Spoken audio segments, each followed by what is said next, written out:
북한의 도발은 계속되고 있고 정치권은 끊임없는 전쟁의 소용돌이 속에 빠져 있고 집값은 내리고 물가는 오르고 있습니다.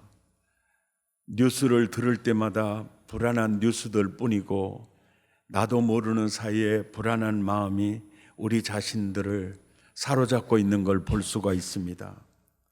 우리의 진정한 쉴 곳은 어디일까요? 하나님이 사랑하는 이스라엘 백성들이 척박한 광야 생활을 한 적이 있습니다. 메마른 광야, 길이 없는 광야, 살인적인 태양빛에 타버릴 것 같은 광야, 밤이 되면 살인적인 추위에 벌벌 떨어야 하는 광야. 그들은 이런 광야 생활을 어떻게 이겨낼 수 있을까요?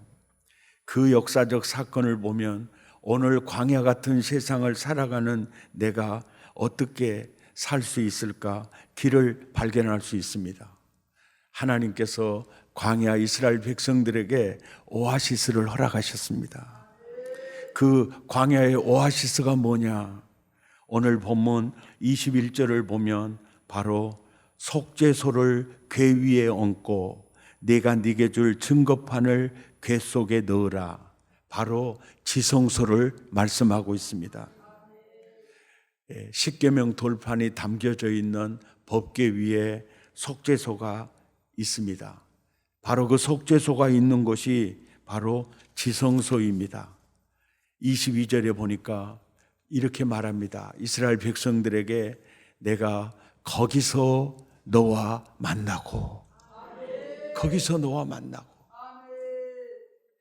이스라엘 백성들의 진지를 구축하고 이렇게 했느냐 그 사진을 좀 보여주시면은 12지파를 세 지파씩 사방으로 3, 40이 12지파를 이렇게 진을 치고 그리고 그 가운데에 성막이 있어요. 성막이 있고 그 성막에 지성소에서 거기에 속죄소가 있고 법궤가 있는데 주님이 그러잖아요. 오늘 본문 22절에 거기서 내가 너와 만난다. 이것을 보면 그 하나님의 메시지가 저 진영을 그 배치도를 보면 성막 중심으로 살라는 거죠. 내가 거기서 너와 만나고 그러니까 오직 하나님 중심으로 살라는 거죠. 예배 중심으로 살라는 거죠. 바로 광야의 오아시스가 바로 예배였다는 걸 알 수 있습니다. 거기서 내가 너와 만나고 예배 시간에 하나님을 나와 여러분을 찾아오십니다. 나를 찾아오신 하나님은 나를 안아주십니다. 나의 눈물을 닦아주십니다. 당신의 따뜻한 품에 품어주십니다. 그리고 아픈 상처를 어루만지십니다. 그리고 출애굽기 25장 22절에 이런 말씀이 있죠. 내가 거기서 너와 만나고 너에게 말을 주겠다는 겁니다. 내가 너희에게 이르리라. 내가 너를 사랑한다. 나는 너와 함께 있다. 너는 이제 가라. 내가 바로 거기서 너와 만나고 내게 이르리라. 이 내용을 모세는 신명기 8장 2절과 3절에서 이렇게 얘기합니다. 함께 읽겠습니다. 내 하나님 여호와께서 이 40년 동안에 내게 광야길을 걷게 하신 것을 기억하라. 이는 너를 낮추시며 너를 시험하사 내 마음이 어떠한지 그 명령을 지키는지 지키지 않는지 알려 하심이라. 너를 낮추시며 너를 줄이게 하시며 또 너도 알지 못하며 내 조상들도 알지 못하던 만나를 내게 먹이신 것은 사람이 떡으로만 사는 것이 아니요 여호와의 입에서 나오는 모든 말씀으로 사는 줄을 내게 알게 하려 하심이니라. 아멘. 광야의 오아시스는 하나님의 말씀입니다. 내가 예수 믿고 가장 처량하고 척박하고 추운 인생의 추운 겨울을 지날 때 그때 항상 그리운 것이 예배였습니다. 예. 모든 것이 풍족하고 하나님 도움 없이도 나 살 수 있겠다 싶을 때는 그 심령에 가난한 마음이 없지요. 근데 병들었거나 힘들면 심령이 가난해지죠. 그럴 때 가장 그리워지는 것이 예배입니다. 그리고 하나님의 말씀이에요. 그때 제가 주셨던 말씀, 그 중학생 시절에 가장 어려울 때 자취방에서 성경을 읽는데 이 말씀, 이사야 41장 10절, 두려워하지 말라, 내가 너와 함께함이니라. 이 말씀이요, 내 영혼 속에 들어오는 거예요. 성령께서 내 마음의 문을 여시고 이 말씀을 내게 조명하시는 거예요. 이 상태를 네마라고 하거든요. 기록된 말씀을 로고스라고 하고, 그 말씀이 내 마음에 새겨질 때, 내게 들려질 때, 내게 직접적으로 하나님이 내게 말씀하시는구나, 그 말씀이 네마거든요. 이 말씀이 내게 이렇게 싹 이렇게 들어올 때 가슴이 뜨거워지고 눈에서 눈물이 막 솟구쳐요. 주님이 내 마음을 어찌 이렇게 잘하실까? 앞으로 내가 병이 나을 수 있을까? 두려움. 계속 공부는 할 수 있을까? 이 두려움. 내가 인간으로서 사람 노릇하고 살 수 있을까? 이런 두려움. 주님이 내 마음을 어떻게 저리 아셨지? 두려워하지 말라. 이 말씀이 가슴속에 확 들어오는 거예요. 그리고 내가 너와 함께함이니라. 참 이렇게 질병에게 버림받고 학교에서 버림받고, 그런데 내가 너와 함께한다. 내가 너와 함께한다. 이 말씀이 그렇게 따뜻한 어머니 품처럼 다가오는 거죠. 그리고 그러는 거예요. 나는 너의 하나님이니라.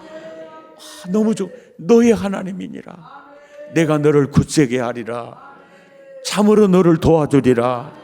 나의 의로운 오른손으로 너를 붙들리라. 너무 좋아서 빨간 색연필로 밑줄을 그어놔요. 그리고 창세기부터 요한계시록까지, 창세기부터 요한계시록 읽다가 그 밑줄 그어진 데로 오면은 항상 그 뜨거움이 있어요. 그때 처음 말씀 받았던 그 감동이 있어요. 그러면 믿습니다. 이 손가락이 부러질 정도로 누르면서 믿습니다. 그러면 두 눈에서 달구똥 같은 눈물이 뚝뚝 떨어져요. 그리고 1년 지나고 2년 지나고 3년 지나고 5년 지나고 10년쯤 지나니까 이제 의심이 들기 시작해요. 정말로 하나님이 나와 함께 할까? 정말로 그분의 의로운 오른손으로 나를 붙들어 줄까? 막 의심이 들어와요.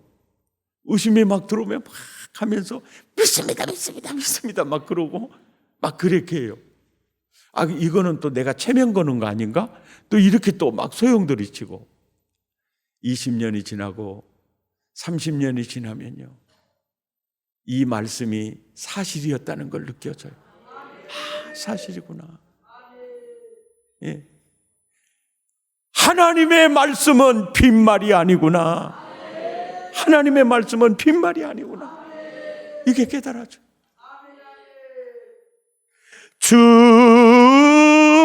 음성 외에는 참 기쁨 없도다. 날 사랑하신 주 늘 계시옵소서. 기쁘고 기쁘도다. 항상 기쁘도다. 나 주께 왔사오니 복주. 지금까지는 우리 마음대로 불렀는데 이제 악보대로 불러시다.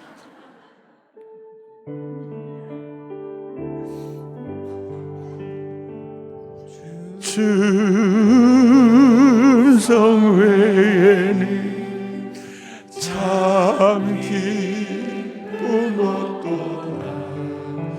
날 사랑하신 주 늘 계시옵소서. 기쁘고 기쁘도다. 항상 기쁘도다. 나 주께 왔사오니 복주옵소서. 제 경험으로 보면은요, 진짜 말의 씨가 되더라고요. 그래, 말의 씨가 돼요. 그래서 설교할 때도 이 저주라는 낱말을 입에 담지 않죠. 내 마음 너 아니. 신명기 18장 설교할 때 저주라는 단어를 썼지 그 위에는 쓴 적이 없을 거예요. 그리고 설교할 때도 나쁜 간증은 거의 안 듭니다. 누가 사기쳤단다 뭐 이런 건 잘 안 들잖아요. 누가 그냥 머리 터져버렸다 가더라 뭐 이런 건 잘 안 들잖아요. 이 나쁜 얘기는 이게 보세요. 우리 자녀를 키우는 부모는요, 내 자식에게는 정말로 나쁜 걸 꼴 안 보여주고 싶은 거예요. 나쁜 말 정말로 안 들려주고 싶은 거예요. 그래서 우리 교회에 와가지고 설교하시는 분들 중에 그냥 내가 바라는 건 좋은 얘기 해주는 걸 바라는 거예요. 예. 그 나쁜 모습이나 나쁜 말을 들려주면, 예, 그냥 좋은 모습 보여주고 좋은 말 들려주는 게 나는 그리 좋아요. 예. 그런데 가만히 그래서 그 나쁜 말을 하면은 나도 손해, 듣는 사람도 손해. 진짜 이 말이 씨가 돼요. 말이 씨가 돼요. 그런데 대부분의 사람, 저를 포함해서 대부분의 사람들은요, 뭘 입에 담느냐면은 내 생각을 입에 담고요. 그 다음에 내 감정을 입에 담고요. 그리고 세상 사람들이 보편적으로 많이 하는 얘기들을 대부분 입에 담아요. 그러면 악순환이 돼요. 말이 씨가 돼가지고 악순환이 돼요. 이 악순환이 됩니다. 그러면서 조영규 목사님의 4차원의 영성이 그거거든요. 인생은 자기가 경험해 보니까 말대로 되더라, 기도대로 되더라, 믿음대로 되더라, 꿈대로 되더라. 이게 4차원이에요. 이게 어떻게 보면 무슨 그 4차원 그분의 신학의 학문이 있어요. 근데 읽어보면 참 별것도 아닌 것 같은데 진짜 그분의 그 4차원의 영성, 그 신학은요, 부인할 수 없는 사실이에요. 이걸 깨닫고 난 다음부터는 내가 생각을 했어요. 내가 어떤 생각을 했느냐면, 내 생각을 입에 담기보다, 물론 담을 때가 많이 있죠. 그래도 의도적으로 내 생각을 내 입에 담기보다, 내 감정을 내 입에 담기보다 하나님이 내게 주시는 말씀을 담아야 되겠다. 말씀을 담아야 되겠다. 그러니까 환경이나 내 수준을 보면 그 말씀과는 거리가 있더라도 하나님이 내게 주시는 말씀을 내 입에 담아야 되겠구나. 이것이 왜 중요하느냐면 민수기 14장 28절에 하나님이 그랬거든요. 너희 말이 너희가 지금 사용하는 그 말이 내 귀에 들린 대로 내가 시행하겠다. 예수 믿어보면요, 이 말이 사실이에요. 예. 아멘입니까? 야고보서 3장 4절에서 5절까지 보면 이 큰 배가 작은 키에 의해서 방향이 설정이 되듯이 인생의 방향을 정하는 것은 말이라는 거예요. 이 말이라는 거예요. 저희 어머니가 동조야, 너는 참 복받아 살 것이다. 그런 얘기를 자꾸 해요. 동조야, 너는 참 복받아 살 것이다. 그 말을 처음에 들을 때는 참 기분 나쁘진 않아요. 예, 진짜 기분 나쁘지 않아요. 그런데 한 5년, 10년 듣다 보면요, 뭔 생각이 드느냐면 어째라 이러면 어째라 이런 생각. 그러니까 무슨 얘기냐면 내가 그렇게 너 참 복받아 살 것이다. 엄마, 사실 나 그 얘기 한 10년 듣고 살았는데 나 그 얘기 들을 때마다 정말 그럴까? 의심이 가.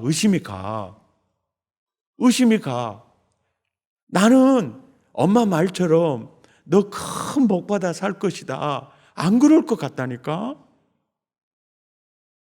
나도 확신을 좀 갖게. 무슨 근거로 그렇게 말아요? 그래서 나는 엄청난 태몽을 꿨거나 특별히 무슨 계시를 받았거나 기도 중에 환상을 받거나 왜냐하니까 뭔가 너무 확실하니까 나도 어머니가 가진 그 확신을 한번 가져보고 싶어가지고 물어봤어요. 근거가 뭐요? 확실히 복받아 산다는 근거가 뭐요? 내가 그렇게 기도하거든 그러더라고요. 그러니까 자기의 기도를 어머니 입술에 담은 겁니다. 그러니까 기도와 말이 같이 가는 거죠. 우리의 말은 하나님의 말씀과 같이 가고 내가 예수 이름으로 기도하는 것과 말은 같이 가야 된다. 할렐루야. 승리하는 여러분 되시기를 축복합니다. 이게 중요하구나. 아멘이죠. 광야의 오아시스는 성소였어요. 지성소였습니다. 내가 거기서 너와 만나고 내가 너에게 이르리라. 바로 척박한 광야를 승리할 수 있는 오아시스가 바로 성소였고 예배였구나. 그 역사적 사건을 통해서 오늘을 사는 나와 여러분에게 하시는 말씀이 광야 같은 세상에 얼마나 퍽퍽하고 힘이 드느냐. 이곳으로 와서 심으로도 이곳이 바로 오아시스야. 이것이 예배라는 거죠. 예배. 사랑의 교회에 와서 처음에 와서 예배를 드리면 굉장히 혼란스러운 분들도 있을 수가 있어요. 왜냐니까 파송의 시간에 내가 누구입니까? 막 해서 내가 이 땅에 존재하는 이유가 무엇입니까? 막 혹찬을 하는데 이건 교회라냐 군대라냐 이런 생각도 들기도 이제 이런 생각도 들 수도 있고 이 교회는 간판은 대한예수교 장로회인데 어떨 때 보면은 침례교도 갔다가 어떤 때는 보면은 완전히 오순절 순복음교회도 갔다가 막 이렇게 막 그런 생각이 들 거예요. 예. 여러분 착한 여러분은 아무 생각도 안 들겠지만은 이제 그런 생각이 이제 들 겁니다. 그리고 이렇게 악기도 보면은 이렇게 클래식 악기가 있고, 그다음에 저쪽에는 재즈용 악기가 있죠. 그러니까 이렇게 오케스트라는 클래식이죠. 그다음에 저 재즈 악기가 있죠. 또 마중물이 또 등장하면 징이 등장하죠. 또 뭐 대금이 등장하죠. 또 장구가 등장하죠. 뭐 이게, 그리고는 이제 악기 이름을 모르겠어요. 뭐 요만한 것도 등장하고 요만한 것도 등장하고 막 등장하죠. 예. 근데 악기마다요, 그 기능이 다 있어요. 여러분, 대금 소리를 들어봐요. 벌써 시간을 초월해서요, 과거 할머니하고 놀았던 옛날 시골집으로 이동이 돼요. 그러면서 거기서 그 추억 속에서 그 따뜻함을 또 느껴요. 예. 그러니까 모든 악기들이 굉장히 다 이렇게 기능을 발산하고 있거든요. 이 클래식 악기는요, 정숙하게 사람을 만들고 사람을 중후하게 만들어요. 그래서 예배가 조금 이렇게 무게가 있게 만드는 경향은 있는데, 한 가지 단점이 뭐냐면 교인들의 역동성을 자꾸 깎이는 게 있어요. 그래서 교회는 중후하고 이런 것도 무게도 필요하지만은 역동성도 필요하기 때문에 이 모든 악기가 이렇게 동원이 되는 거고, 그리고 어떤 때는 장로교 갔다가 어떤 때는 순복음 갔다가 침례교 갔다 이렇게 하는 것은 사랑의 교회를 찾는 모든 교인들의 취향이요, 클래식을 좋아하는 분도 있고 재즈 쪽을 좋아하는 분도 있고, 다양한 순복음 스타일을 좋아하는 분도 있고 침례교 스타일을 좋아하는 분도 있고 장로교 스타일을 좋아하는 분들이 다 있기 때문에, 그 모든 분들이, 어떤 분들이 교회를 오더라도 꼭 주님 만나고 갔으면 좋겠다. 예. 여러분에게 한 가지 양해를 구하고 싶은 것은요, 말씀을 들을 때 어떤 분은요, 옆 사람이 깜짝 놀랄 정도로 아멘 하는 사람도 있잖아요. 예? 그런 사람도 있잖아요. 그리고 어떤 분은 찬양할 때 뒷사람 생각도 안 하고 자막도 안 보이는데 막 이러고 찬양하는 사람도 있잖아요. 그잖아요. 그러니까 이거예요. 말씀을 반응하는 그들, 찬양하는 그들의 스타일은요, 아, 저분은 저렇게 표현하는구나. 아멘이죠. 아, 기도도 막 크게 하면은, 아유, 나 기도도 못 하겠네, 뭐 이런 생각이 들 정도로 막 하면, 아, 저분은 저렇게 기도하는 스타일이구나. 우리는 그 이해가 필요해요. 아멘이죠. 그 이해가 필요해요. 나는 사랑의 교회, 이 교회에 와서 예배드리는 모든 자들마다요, 다 성령 받기를 원하고 예수님 만나기를 원하고 하나님의 말씀을 만나기를 원해요.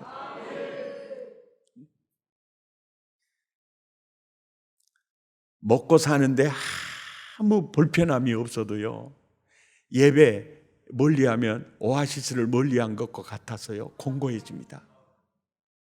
멀리 갔더니 처량하고 고나요 슬프고 또 외로워 정처 없이 다니고, 예수 내 주여 곧 가까이 오셔서 내 구주가 되옵소서. 멀리 갔더니 처량하고 고나요 슬프고 또 외로워 정처 없이 다니니, 예수 내 주여 지금 내게 오셔서 떠나가지 마시고 내 구주가 되소서. 예배에 목숨 거는 여러분 되시기 바랍니다. 내 주를 가까이 하게 하면 사실 십자가 짐 같은 고생이나 숨질 때 되도록 우리 늘 찬송하면서 주께도 나가기 원하십시다. 우리 함께 찬양하죠. 내 주를 가까이 하게 함은 십자가 짐 같은 고생이나 내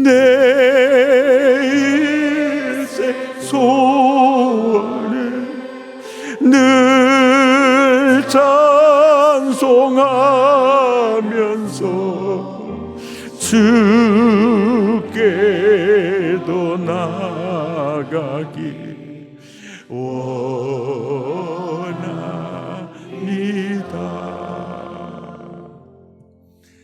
한국에서 제일 높은 빌딩 롯데월드 120층짜리죠. 밑에 가서 쳐다보면요 어지러울 정도로 와 대단하다. 그런데 비행기 타고 서울에 탁 착륙을 하는데 그 롯데월드를 찾아봤어요. 그랬더니 안 보이는 거 있죠. 왜냐하니까 거기는 120층이나 2층이나 10층이나 5층이나 다 똑같아 보더라고요. 그때 내가 딱 느낀 점이 있었어요. 아, 내가 가진 짐이 120층짜리 롯데월드만큼 크게 느껴져도 하나님이 보실 때는 요만하게 보이겠구나. 수고하고 무거운 짐진 자들아, 그 짐 가지고 다 내게로 오라. 우리는 예배를 통해서 하나님 만나면 그 짐이 다 이렇게 사라지는 것을 느낄 겁니다. 아멘입니까? 그 사라져요. 그리고 우리가 살다 보면 우리가 눌릴 때 있어요. 눌릴 때. 그러니까 사울 왕이 성령 하나님의 신이 떠나가니까 번뇌하기를 시작하고 그 미움에 완전 분노에 막 사로잡히기를 시작하잖아요. 그러니까 그때는 사실 어두운 영에게 눌릴 때거든요. 근데 우리도 그래요.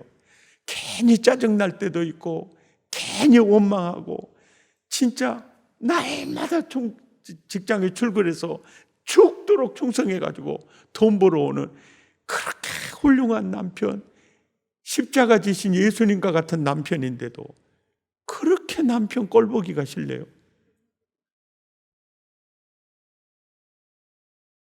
국민 여러분, 설교는 듣고 있습니까?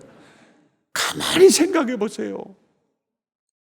우리 가족을 위해서 그렇게 애쓰고 헌신하는 그 남편, 미워할 이유가 뭐가 있어요? 그런데 괜히 미워. 왜 미워하냐니까 괜히 밉대. 그거 왜 그래요? 그 어두운 영역에 눌려서 그래요. 정반대로 생각해도 마찬가지예요. 내 자식 그렇게 키워주는 그 사랑스러운 아내, 뒷집 아줌마도 아니고 왜 미워할 이유가 없잖아. 근데 왜 미워? 괜히 밉대. 원인, 이게 눌린 상태입니다. 예배를 통해서 성령 받아야 돼요. 아멘입니까?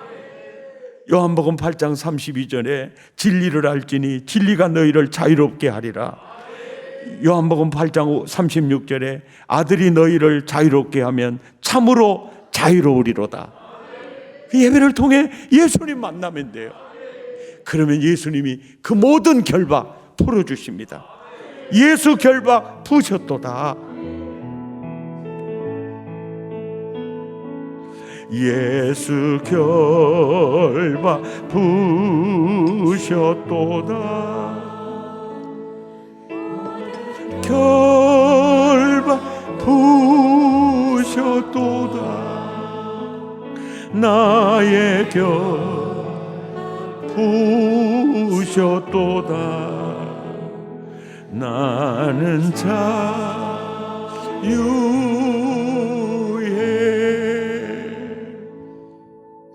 왜 목사님은 설교 계속 하시지? 하다가 찬송하고 하다가 찬송하고 왜 그래? 설교 준비가 부실한가? 어제 뭐 했나? 뭐 이런 생각 드나요? 이게 설교 중에 이제 어떤 설교학 교수님은 말씀 선포 시간에 찬송하는 그거 하지 말라고 하시는 학자들도 있어요. 그런데 설교하다가 이렇게 내가 찬양하거나 함께 찬양하는 시간이 성령의 임재, 성령님이 임재하시도록 비단길을 깔아주는 거예요. 예, 비단길. 찬양할 때 보면 어떤 때 느끼거든요. 이렇게 함께 찬양하면 성령께서요, 나를 터치하고 여러분을 터치해가지고 한 바퀴 씩 도는 게 느껴져요. 예, 역사하는구나. 이게 느껴져요. 근데 그 터치가 있잖아요. 일부 예배 때 그 터치가 있었어. 그래서 이번 2부 예배와 3부 예배는 대박이다 느꼈거든요. 근데 아나 너라 해라 그러고 그래서 이게 아니더라고요. 성령께서 그분 마음대로 하시더라고요. 일부 예배 은혜가 쏟아졌어요. 막 만지시는데 너무 좋았는데 2부 예배 이번엔 아니야. 전혀 내 생각하고 달라. 예. 그러니까 3부 예배 때도 어떤 때는 참 근데 1부 예배 힘들었거든요. 근데 2부 예배 힘들었거든요. 어떤 때는 3부 예배 때요. 그게 느껴져요. 예. 이 느껴져요. 그러니까 찬양을 할 때 사실 설교 이렇게 하다가 찬양을 할 때 잡는 게 굉장히 쉽진 않아요. 워낙 또 음악 점수가 낮은 내가 얼마나 힘들겠어요. 예? 근데 이상할 어떤 때는요. 찬양을 틀리게 하고 그래도 또 은혜가 될 때가 있어요. 그 참 주님의 역사는. 그리고 이 설교도 보면요, 여러분 많은 시간 이렇게 설교를 들어도 탁 만지는 말씀은 한마디예요. 그 한마디. 아멘. 그래서 이렇게 찬양하는 거는 성령님 제발 좀 만져주세요. 제발 좀 풀어주세요. 이제 그런 마음이 있어요. 아멘. 고린도후서 3장 17절에 주는 영이시니 주의 영이 계신 곳에는 뭐가 있느니라? 자유감이 있느니라. 주의 영이 계신 곳이에요. 그러니까 사실은 목포에도 교회 예배당들 많이 있지 않습니까? 근데 많은 예배당이 있는데요, 그냥 낮에 가니까 사람은 하나도 없어요. 빈 공간인데도 영물이기 때문에요, 들어가면 썰렁하다, 찬바람이 돈다, 따뜻한 기운이 있다, 그거 알아요. 그거 압니다. 그러니까 찬양을 많이 하고 기도를 많이 하고, 이제 저희 교회 같이 부흥회, 특세 항상 부르짖는 기도 많이 하잖아요. 그런 교회일수록 영적 자유함이 있습니다. 예, 있어요. 왜냐? 어두운 영들은요, 기도 소리하고 찬양 소리를 제일 싫어합니다. 그러니까 부흥산까지 왔다가 남악으로 가볼 수가 있어요. 진짜예요. 예, 그거 가볼 수 있어요. 그러니까 기도가 많이 쌓여져 있는. 아멘. 그 교회 예배 드리면 졸음도 오지 않아요. 자, 우리가 온라인 예배 왜 드렸습니까? 예배는 포기할 수 없다. 코로나 팬데믹 상황에도 나는 예배는 포기할 수 없다. 그래서 온라인 예배라도 드렸던 거예요. 이제는요, 주의 영이 계신 곳으로, 현장으로 이제 회복할 필요가 있어요. 아멘. 주의 영이 계신 곳에 참 크게 있어요. 7년 전에 이사간 박 집사님 어제 편지 읽어봐서 친필로 썼더라고요. 청주로 이사 온 지 7년이 됩니다. 코로나로 인해 온라인으로 예배드리는 현실, 타지에 와서 느낀 것은 사랑의 교회처럼 뜨겁고 감동스러운 데가 없는 것 같습니다. 사랑의 교회에 다니는 분들이 참 부럽고, 사랑의 교회에 다니는 것이 얼마나 행복했다는 것을 많이 느낍니다. 유튜브를 통해 목사님을 뵙지만 한결 같으신 것 같아 감사합니다. 타지에 있어서도 마음은 항상 사랑의 교회에 있습니다.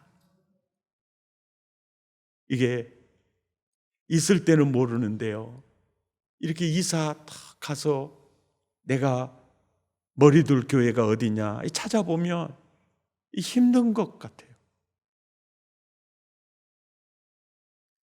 혹시 발령받아서 목포에 와서 이곳에서 2년, 3년 이렇게 계시다가 또 발령받아 가실 분들은 사랑의 교회 하나님이 오아시스로 보내주셨다 생각하고요, 부흥회도 열심히 참석하고, 특세도 열심히 참석하고, 저녁 예배도 열심히 참석하고, 우리 극동방송 그 신동영 그 집은요, 자꾸 이사 다니는 그 직장인데 목포에 집을 샀다 그러더라고요. 그래서 어떻게 샀냐 그러니까 우리 자녀들 클 때까지만이라도 사랑의 교회 다니고 싶어서. 사실 우리 아이들 키우기 천국이죠. 아멘입니까? 지금 드림월드요, 난리가 났어요. 애들이요, 거기 가고 싶어가지고. 그 너무 행복한 거잖아요.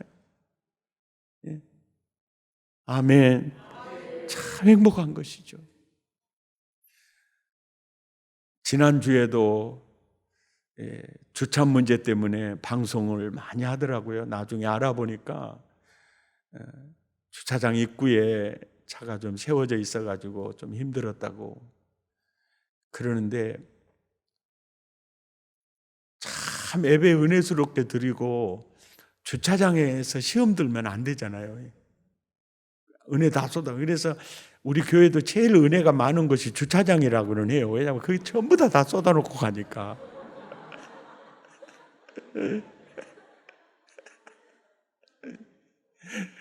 근데 이제는 쏟지 말고 안고 가시기를 기대합니다.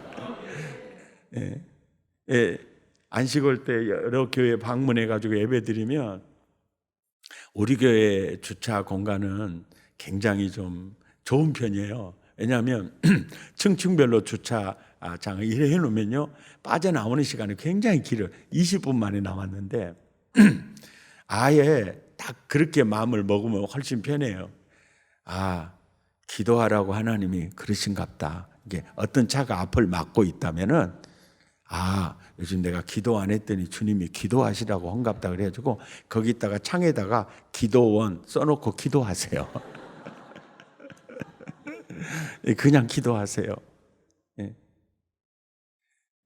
그리고 주차장 입구라든지 또 통로에 차 세우는 거 있잖아요. 주차 공간이 아니고, 주차 공간 자리가 아니고 통로에 거기에 차 세워놓으시는 분들은 무조건 예배 마치자마자 가서 차 빼다가 차 빠지는 주차 공간에 넣어놓고 다시 이제 일 보고 이렇게 조금 해주시면은 워낙 이제 서로 남을 배려하는 이게 좀 필요하고요. 그리고 예배 끝나고 바로 시간 맞춰서 갈 약속 시간이 있으면은 교회 주차장에다는 안 세우는 게 오히려 도움이 돼요. 해수청 주차장이나 또 그다음에 또 조금 걸어가면은 현충탑 주차장이나 또 여기 폭포 옆에 주차장이나 또 뒤에 가면은 공원 갓길 주차장에다가 차 세워놓으면 이제 예배 드리고 차까지 가는 시간 7분, 8분. 그래 거기서는 바로 차 빼가지고 갈 수 있으니까 훨씬 더 원활하게 이용하실 수가 있겠죠. 아무튼 이제 항상 3부 예배 드리시면 차 빼내는 시간 한 10분에서 20분 걸린다고 마음 잡숴버리세요. 그리고 문 열고 들어가면 내 차 속으로 들어간 것이 아니라 기도실에 들어간다 생각을 하시고, 그래서 참 은혜 받은 은혜 쏟지 않았으면 좋겠어요. 인터넷이 이제 깔리기 전에요. 깔리기 전에 한 장로님이 LA 이제 출장 가가지고 주일날 예배를 드리러 이제 가는데 차를 끊고 나왔어요. 근데 어느 교회로 가서 예배를 드릴까? 그래서 이게 모르니까 교통순경한테 물어봤어요.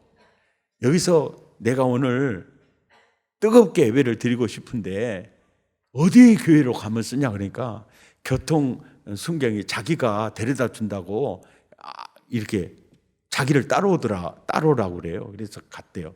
그래서 거기서 예배를 드리고 나왔는데 진짜 뜨겁게 드리고 나왔대요. 너무 감사해가지고 그 경찰 찾아갔어. 당신도 그 교회 다니냐고 물어보니까 아니 나는 그 교회 안 다닌다고. 뭐 어떻게 그 교회가 뜨거운지 아냐고. 그랬더니 많은 교회들에서 나오는데 거기서 나온 사람들이 제일 행복하게 보이더라는 거예요. 그래서 뜨거웠다는 걸 알았다는 거 아닙니까? 나는 우리 사랑의 교회가 그렇게 되기를 기대합니다. 아멘. 모두가 그렇게 되기를 기대합니다. 우리 함께 찬양하시겠습니다. 나는 하나님을 예배하는 예배자입니다.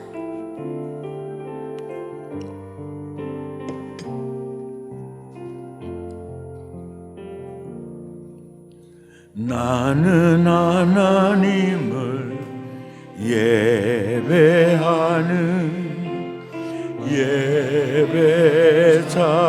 예배자입니다. 내가 서 있는 곳 어디서나 하나님을 예배합니다. 내 영혼 거룩한 은혜를 향하여 내 마음 완전한 하나님 향하여 이곳에서 바로 시시가 하나님을 예배합니다.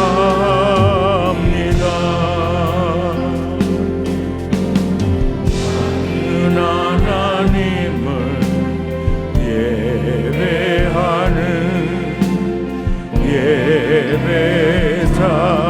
예배자입니다. 내가 서 있는 곳 어디서나 하나님을 예배합니다. 내 영혼 거룩한 은혜를 향하여 내 마음 완전한 하나님 향하여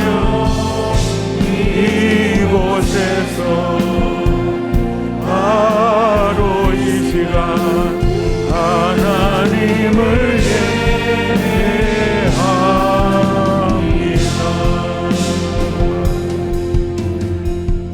광야의 오아시스가 성소요 지성소요 예배인 것을 알았습니다.